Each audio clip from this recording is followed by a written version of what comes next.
Being home to America's first museum is something Charlestonians do not take lightly. As we celebrate the 250th anniversary of its founding, the museum continues to flourish thanks to its curators whose dedication has unearthed and preserved the rich history of this city.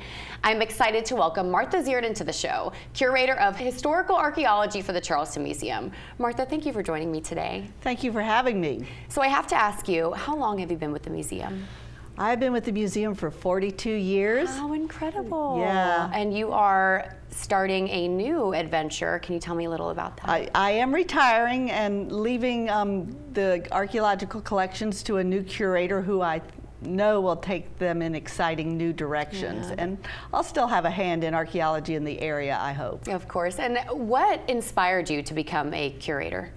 I was inspired to be an archaeologist really by my father's years in the Air Force. He traveled overseas to Turkey and talked about ruins and said, oh, you should do that when you grow up. And I started out in marine biology, but that chemistry and I were not friends. Yeah. And so I started studying archaeology, and when I went to Florida State University where they had a program in local archaeology, I really never looked overseas. You know, doing archaeology in your own backyard has always been interesting to me. Yeah. And so what brought you to the Charleston Museum?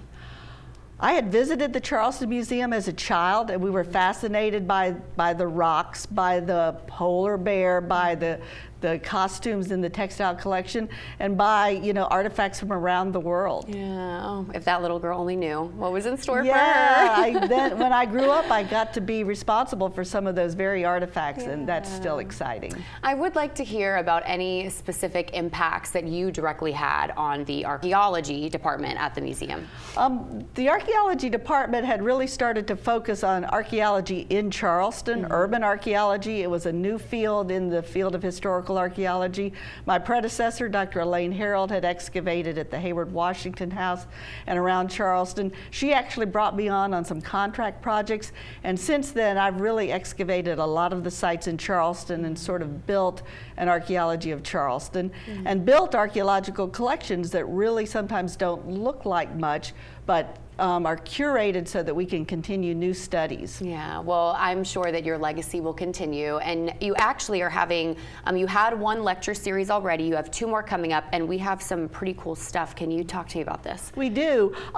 For those of you that did not make it to our first lecture by Dr. John Marcoux, you missed it. It was a fascinating study of pottery, the pottery of indigenous people, and how he can trace the evolution of indigenous resistance and coalescence during the period of colonialism. So that was a great lecture to start us off. Our second lecture is by my longtime colleague and friend, Dr. Elizabeth Reitz of the University of Georgia.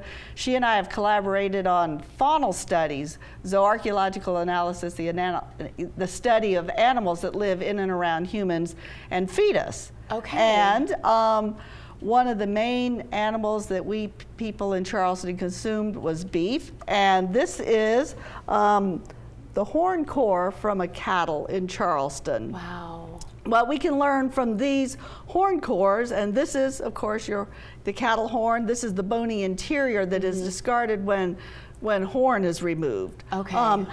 What we know is a variety of cattle came. They're all different pre-breeds, but this particular one with this twist matches some that we find in Spanish colonial sites in Florida, suggesting that we have some Spanish cattle mixed with English cattle here. How old would you say this is? This is an early 19th century example, but we have 18th century and even 17th century examples in our collection, and their context is important, exactly where we find them, and we use those for future study. So Dr. Reitz is going to tell us all about those studies. Perfect. And that is on October 19th. Yes. And now, what about, can you talk to me about this?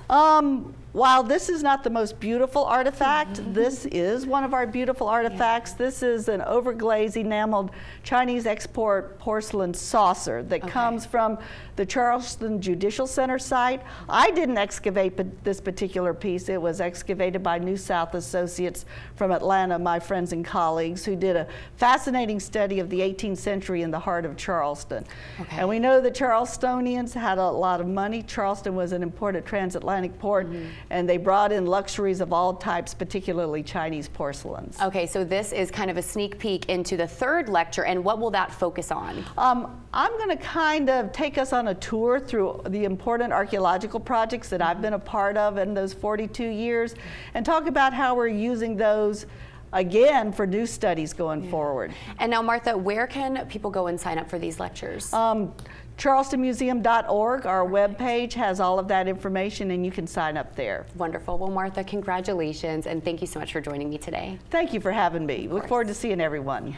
We're back after this.